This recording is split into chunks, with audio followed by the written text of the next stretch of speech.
Now, we can all agree that we had a fairly close election, right? I mean, we had Hillary Clinton, who was supposed to win according to the polls, and there was a dramatic upset, and Donald Trump pulled it out. Okay, well, you got to give him credit where credit is due.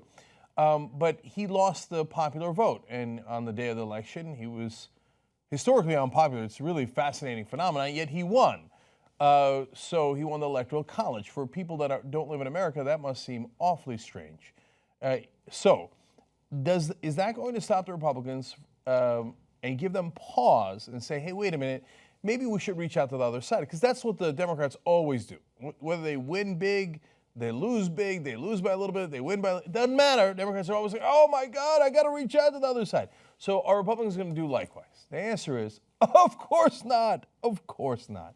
So here's Ted Cruz on Sunday arguing that this election had a very clear result. Listen to the language he uses. This election was a mandate for change, and it was an overwhelming mandate. We have a mandate for change. We ought to deliver on that mandate. We have a new president.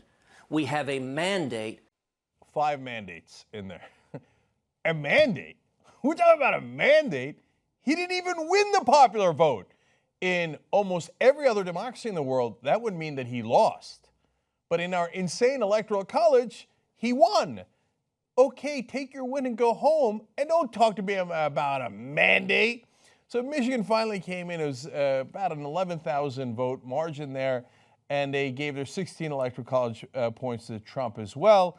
And so he's finally at 306. So Kellyanne Conway, his former campaign manager, tweets out 306, landslide, blowout, historic. They have no shame.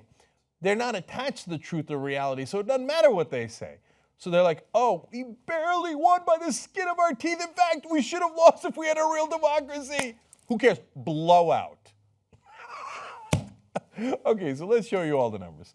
So the Electoral College is 306 to 232. If you swing a couple of states, that swings dramatically, as you're about to see in other elections. So that's what they're claiming is a blowout.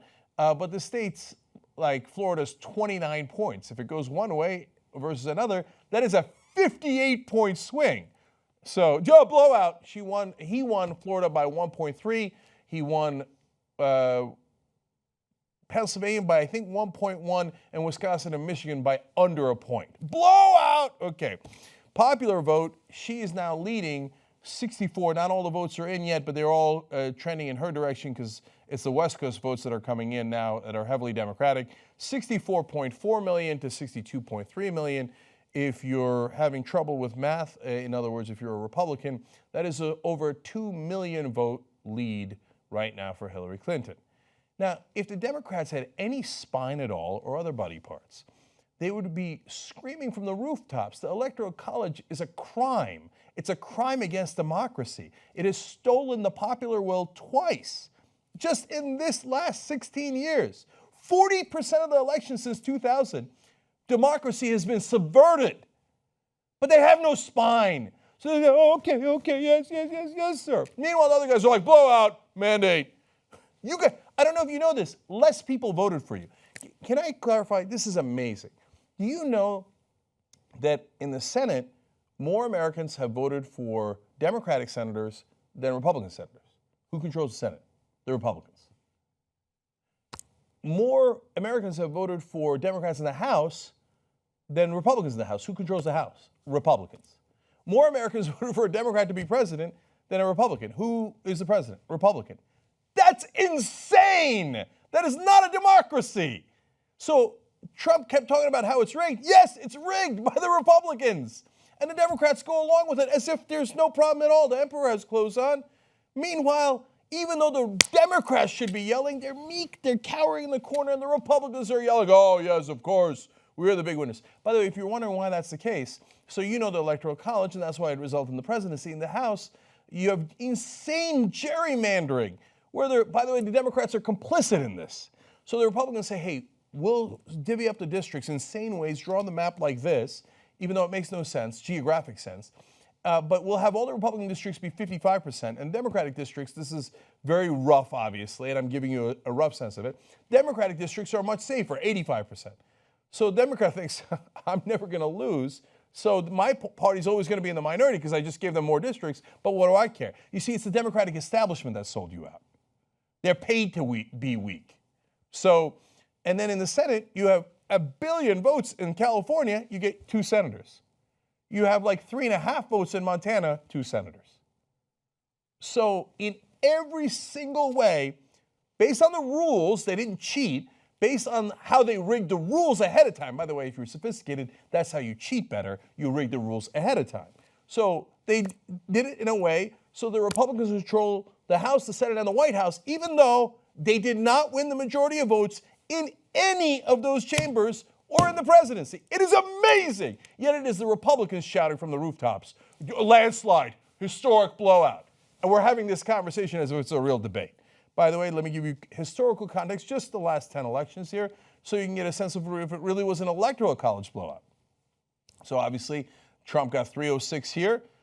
Wait a minute, Barack Obama got 332. That is so much more than Donald Trump in 2012. Oh my God, in 2008, he got 365 electoral votes. Let's pause there for a second. Do you remember when the Republicans came out and said, no, fair is fair. Barack Obama has a giant, colossal mandate. Anything you say, Mr. Obama. President Obama, yes, sir, please say, go ahead, sir. No, they were like, no, we're going to fight him in every way we can, and we're going to try to make sure that he loses. Mitch McConnell said that his greatest mission was to make sure Barack Obama lost. He didn't talk about a mandate. And what did the Democrats do when they had giant electoral wins? We're going to try to work with Republicans. Obama had a supermajority. A supermajority. And he had an electoral college actual blowout. Oh, I'm going to reach out to the Republicans. I'll kill the public option on my own to appease them. I'll compromise on Social Security in public in hopes of reaching a deal. Oops. Then they're going to say I cut Social Security. Oh, they were right because I preemptively surrendered. Do you see the insane disparity we have in the two parties? Republicans paid to be strong by their donors. The Democrats paid to be weak by their donors so that they can do what is about to happen. The Democrats go, oh, what can we do? The Republicans won. Finally, tax cuts for everybody. Hey, donors, you all get rich. What, did I say that out loud? That's exactly what they're going to do now.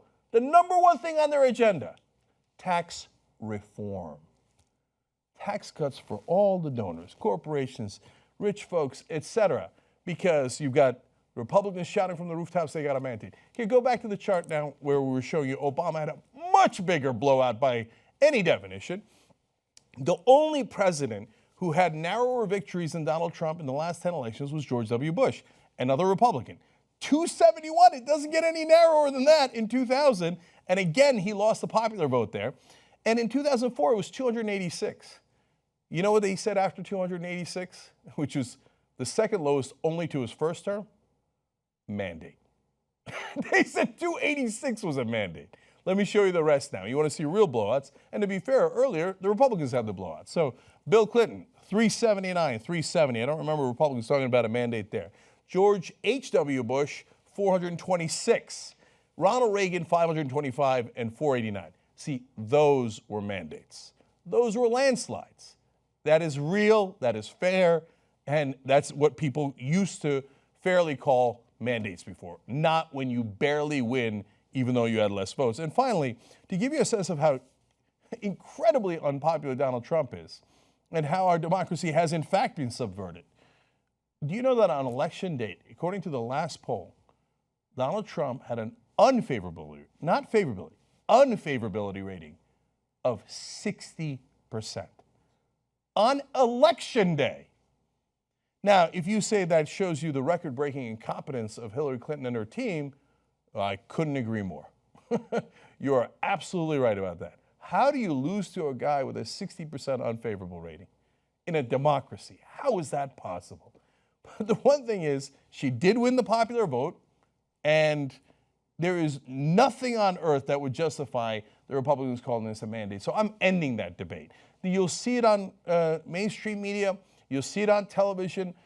At best, they will debate it. And oftentimes, they'll just simply accept it as if it's real. Because the Republicans are paid to be strong, and the Democrats are paid to be weak. This is all kabuki theater. It's all so that the donors who actually run everything get their way. If you want to get democracy back so that you, the voters, actually decide elections, you got to get rid of the donor system. If you privately finance elections, this is the insanity that will ensue. If you publicly finance elections, they might actually work for the public. I'm sure TV will be disclosing that nuance right away. Keep tuned. Or they might be talking about nonsense like flag burning and missing Malaysian Airlines. You know who makes independent media possible? You guys. Because of you, we can actually do this show free of any outside influence. That's what makes us so strong. Become a member today. tytnetwork.com/join. You are the media.